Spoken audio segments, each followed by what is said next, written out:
Assalamualaikum warahmatullahi wabarakatuh. Selamat pagi, selamat belajar kita semuanya untuk kalian. Yaitu kita hari ini materinya tentang peluang. Anak-anak semuanya dengan tujuannya kalian nanti bisa yaitu setelah mempelajari materi peluang adalah kalian menyelesaikan soal dalam kehidupan sehari-hari yang berkaitan dengan peluang. Nah, dalam kehidupan sehari-hari, materi peluang ini adalah contohnya tentang permainan. Apa saja untuk mengetahui materi ini? Mari kita mulai. Peluang itu dikelompokkan atau kita simpulkan ada menjadi dua, peluang empirik dan peluang teoritik. Nah, peluang empirik adalah berupa percobaan, sedangkan peluang teoritik mengarah kepada rumus. Siap ya? Kita lanjut.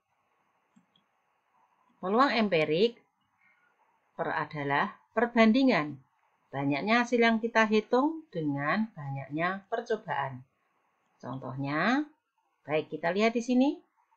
Dalam kehidupan sehari-hari, kita ambil contoh tentang uang logam. Uang logam yang dilakukan percobaan oleh Ani. Yang mana uang logam itu permukaannya ada dua, permukaan nilai uang tersebut dan ciri dari uang logam berupa gambar. Kita mulai. Ani melakukan percobaan 10 kali. Nah, setelah dilakukan percobaan, Ani menulisnya. Ternyata munculnya angka pada uang itu 7 kali dan munculnya gambar 3 kali. Berikutnya, Rudi juga melakukan percobaan. Mereka bermain bersama uang logamnya. Juga Rudi mencoba 10 kali. Setelah dicatat, ternyata percobaan Rudi adalah munculnya angka 4 kali, munculnya gambar 6 kali. Nah, ini yang dimaksud nilai angkanya dari uang logam tersebut. Dan yang dimaksud gambar adalah ciri dari uang Rp500. Dari contoh di atas, maka peluang empiriknya yang diperoleh Ani, kita lihat adalah munculnya angka, penulisannya adalah 7/10. Pembilang 7 banyaknya yaitu angka yang diperoleh, penyebut 10 adalah banyaknya percobaan. Dan munculnya gambar adalah 3. Maka penulisannya 3/10. Bagaimana dengan Rudi? Nah, Rudi tadi munculnya angka adalah sebanyak 4 kali. Banyak percobaannya 10, penulisannya 4/10. Untuk gambar tentunya ada tadi kita lihat 6, banyaknya percobaan 10, penulisannya 6/10. Dari percobaan yang dilakukan Ani dan Rudi, hasil yang diperoleh ternyata tidak sama. Nah, itulah tadi contoh dari peluang empirik. Kita lanjutkan peluang teoritik yang mengarah kepada rumus. Apa saja akan kita lakukan untuk mengarah pada rumus sehingga kita paham konsep itu? Maka kita lanjutkan yaitu percobaan uang logam lagi. Pelemparannya kita lihat ya, 1 kali. Dengan peluang 1 kali tadi apa saja yaitu terdiri angka dengan gambar. Nah, inilah gambar dari nilai uang Rp500. Sedangkan percobaan lainnya kita ambil di sini adalah bangun kubus yang yaitu dadu atau percobaan dadu yang berbentuk kubus. Mata dadunya ada 6. 6 tadi yang sisi bermata 1, bermata 2. Kita lanjut sisi lainnya bermata 3. Nah, yang kita tampilkan yang di atas itu yang kamu simak ya, kalian simak.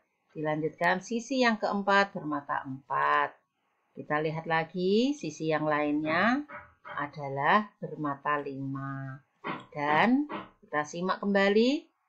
Ya, sisi yang ke-6 bermata 6. Sisinya 6 bermata 1 sampai bermata 6. Dari sisi tadi sebutannya adalah ruang sampelnya. Bermata 1, 2, sampai 6 penulisannya dalam bentuk kurung kurawal buka, kurung kurawal tutup. Banyaknya kejadian yang mungkin ada 6 kejadian. Nah, dilanjutkan lagi, kita lihat peluang muncul kejadian, maka kita dapatlah rumus, yaitu banyaknya kejadian hasil yang dimaksud berbanding banyaknya kejadian yang mungkin terjadi, atau dipercepat yaitu banyak kejadian hasil yang dimaksud per banyak kejadian yang mungkin terjadi.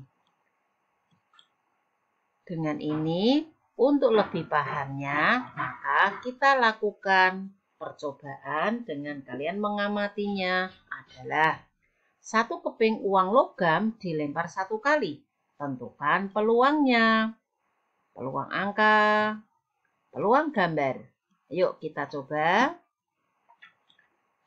Pada pelemparan uang tadi, maka angka atau gambar. Nah, sekarang kita lihat. Banyaknya angka tentunya 1 kali, karena uang logam permukaan angka hanya 1.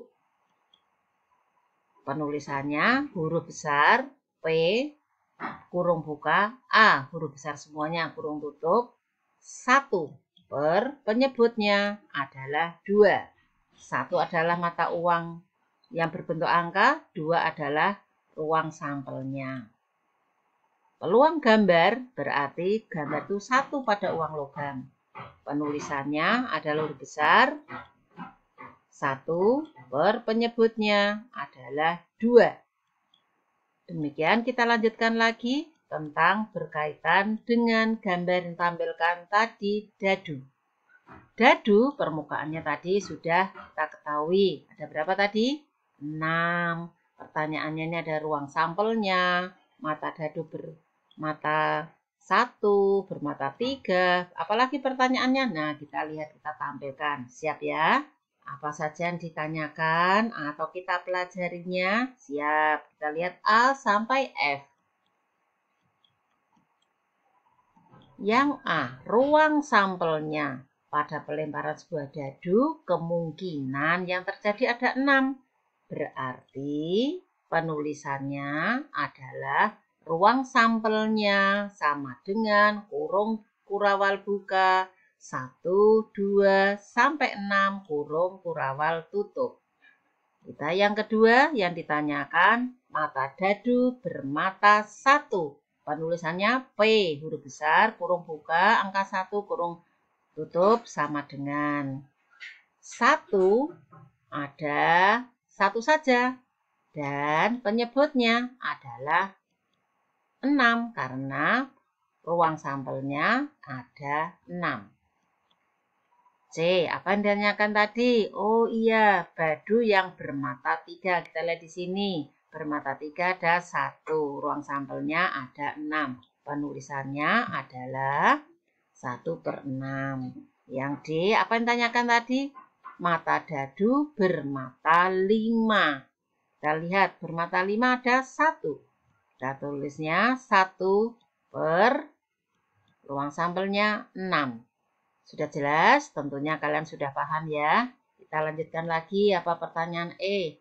Pertanyaan E, penulisannya peluang dadu bermata lebih dari 2. Berarti 3, 4, 5, 6. Ada 4. Ditulisnya 4 per 6. Ini bisa disederhanakan, yaitu masing-masing dibagi penyebutnya, pembilang penyebut bagi 2. Yaitu menjadi 2 per 3. Yang E, yang F bermata genap. Bermata genap berarti 2, 4, 6. Penulisannya 3 per ruang sampelnya ada 6. Nah, 3 per 6 sudah benar. Dapat disempurnakan, disederhanakan adalah pembilang penyebutnya dibagi 3, nilainya 1 per 2. Bagus. Kalian tentunya sudah paham ya, sudah memahaminya penjelasan tadi, maka kita lanjutkan yang ketiga percobaannya. Yuk kita simak. Di dalam sebuah kaleng ada 8 kelereng warna merah. Bayangkan ada kaleng, kelerengnya berisi kelereng warna merah, putih, dan kuning. Nah, Demikian, apa saja yang akan ditanyakan? Yuk kita lihat. Pertanyaannya berwarna merah, kuning, dan jika pengambilan pertama didapat 1. Kita lanjutkan. Dapat satu yaitu kelereng merah dan diambil tidak dikembalikan. Maka tentukan terambil 1 kelereng putih pada pengambilan kedua. Mari kita selesaikan. Kalian simak berikutnya. Jumlah kelereng dalam kaleng tadi ada 25 butir. Nih kita tampilkan kalimat tadi. Yang merah ada, kita lihat berapa tadi? 8. Yang putih? Nah, kalian lihat sudahnya 6. Yang biru kita lihat. Yuk, kita lihatnya. Dan yang berwarna kuning sebanyak 4. Pertanyaan yang berwarna merah. Tadi berapa merah? Maka kita tampilkan. Ternyata yang merah ada 8. Penulisannya 8 per 25. Karena kelereng di dalam kaleng itu semuanya ada 25. Ditulis 8 per 25. Kita lanjutkan. Yang B ditanyakan berwarna kuning.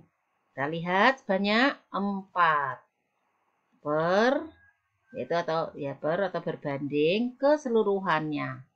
Penulisannya adalah 25 karena dalam kaleng tadi ada sejumlah 25 kelereng.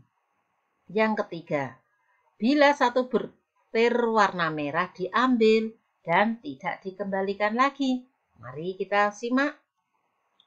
Dapat tak maknai atau kita simpulkan? Berarti dalam kaleng tadi diambil 1. Diambil 1, maka dia nggak dikembalikan, tinggal 24. Nah, waktu diambil 1 tadi, tidak dikembalikan tinggal 24, yang putih tetap 6. Maka 6 per 24. Dapat disederhanakan, pembilang penyebut dibagi 6. Ditulis 1 per 4. Anak-anak semuanya, dengan penyaji yang sudah Ibu sampaikan, kalian mengamatinya, mempelajarinya, silahkan kalian belajar kembali sehingga dengan latihan-latihan kalian sudah bisa mengatasi dengan menyimak pelajaran yang sudah Ibu sampaikan. Selamat belajar, mencoba dan mencoba. Ibu akhiri, wassalamualaikum warahmatullahi wabarakatuh.